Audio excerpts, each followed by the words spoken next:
Monsoon season में राजधानी देहरादून सहित पूरे उत्तराखंड में पिछले दिनों कई क्षेत्रों में जलभराव की स्थितियां देखने को मिली। इस पर प्रदेश के शहरी विकास मंत्री प्रेमचंद अग्रवाल ने कहा कि विभिन्न क्षेत्रों में भारी बारिश की वजह से जलभराव हुआ है और लोगों को काफी परेशानियों का सामना भी करना पड़ा।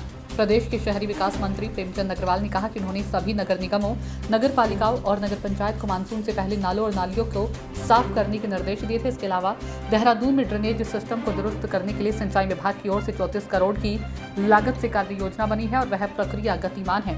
उन्होंने बताया कि देहरादून नगर निगम में 100 वार्डों में 536 छोटी बड़ी नालियों की सफाई की गई। इसके लिए नाला गैंग को एक जिम्मेदारी दी गई थी। बड़े नालों की सफाई आउटसोर्स एजेंसी के जरिए करवाई गई। इस बार बरसात की वजह से नालों और नालियों में कैपेसिटी से ज्यादा पानी आने की वजह से सड़कों पर जलभराव की स्थिति देखने को मिली। उन्होंने सभी अधिकारियों को 24 घंटे फोन चालू रखने और किसी भी सूचना के बाद त्वरित कार्रवाई करने के निर्देश दिए।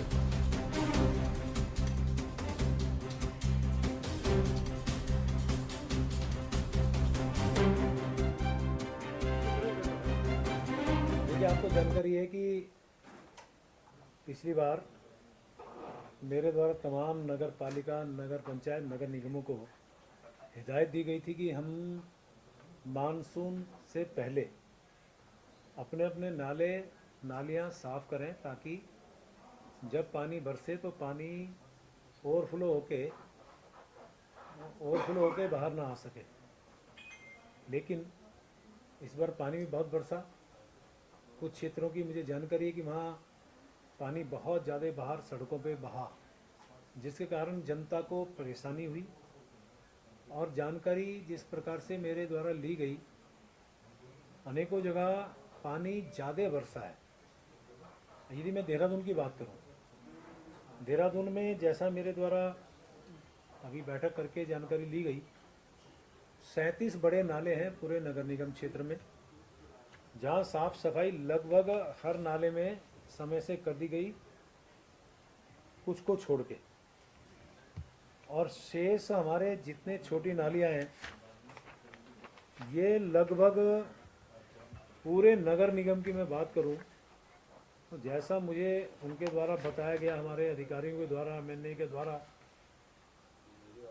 कि हमारे पूरे 100 वार्डों में 536 छोटी बड़ी नालियां हैं जिनकी सफाई की गई।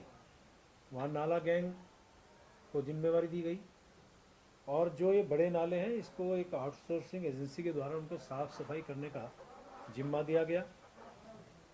क्योंकि आप जानते हैं कि पानी इस बार ज़्यादा बरसा, तो ऐसी स्थिति में कुछ जगह ऐसी भी थी जहाँ नाले या नाली की कैपेसिटी कम थी, यानी कि पानी की कैपेसिटी कम थी जाने की, और उसके बाद जब ज़्यादा पानी बरसा तो सड़क पे आया।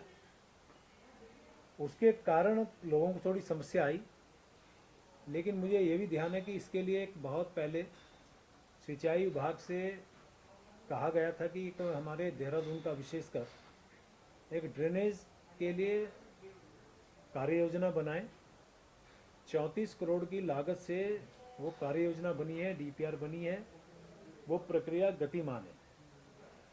जहाँ तक यहाँ नगर निगम के नाला सफाई की बात है, तो मुझे जो जानकारी दी गई कि यहाँ जो इस समस्या के निजात के लिए 5 बड़े 5 छोटे 10 पंप की व्यवस्था की गई। 5 जेसीबी यहाँ पे डिप्यूट की गई है, उसको रखा गया है। और 3 शिफ्ट में ये नाला गैंग काम करती है 8-8 घंटे के लिए। 2-3 ट्रैक्टर यहाँ पे लगे हैं और जो हमारे कटर हैं जिसमें कभी पेड़ गिर जाए, इस प्रकार से एक कटर की व्यवस्था की गई है। इन सब के बावजूद मेरे द्वारा उनसे कहा गया है कि पूरी तरह से वो लोग मुस्तैद रहें, 24 घंटे फ़ोन ऑन रखें किसी भी परिस्थिति के लिए।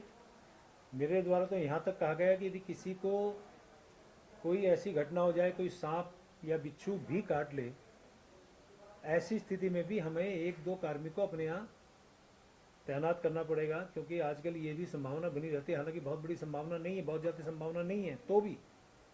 और जहाँ नाले अभी कुछ समय रहा, कुछ कम सफाई भी शेष है उसमें, तो तुरंत सफाई करें। क्योंकि अब हमारे पास ये जैसा मौसम विभाग के द्वारा जानकारी दी गई है कि भी 3-4-5 दिन बारिश बहुत ज़्यादा नहीं आना है, तो तब तक हम इस काम को कर लें। सफाई करें, जो मलबा है उसको तुरंत उठाएं, और उसके साथ साथ हमारे यहाँ जो भी लोग यहाँ पे हैं उसके लिए मॉनिटरिंग हमारे एमएनए भी करें, दूसरे लोग भी करें, फिर किसी को इस प्रकार की समस्या नहीं आए, ऐसा मेरे द्वारा उनको कहा गया है। और चूँकि अभी पानी रुका है तो आप जानते हैं कि साफ पानी में लार्वा पनपता है, यानी डेंगू की संभावना रहती है।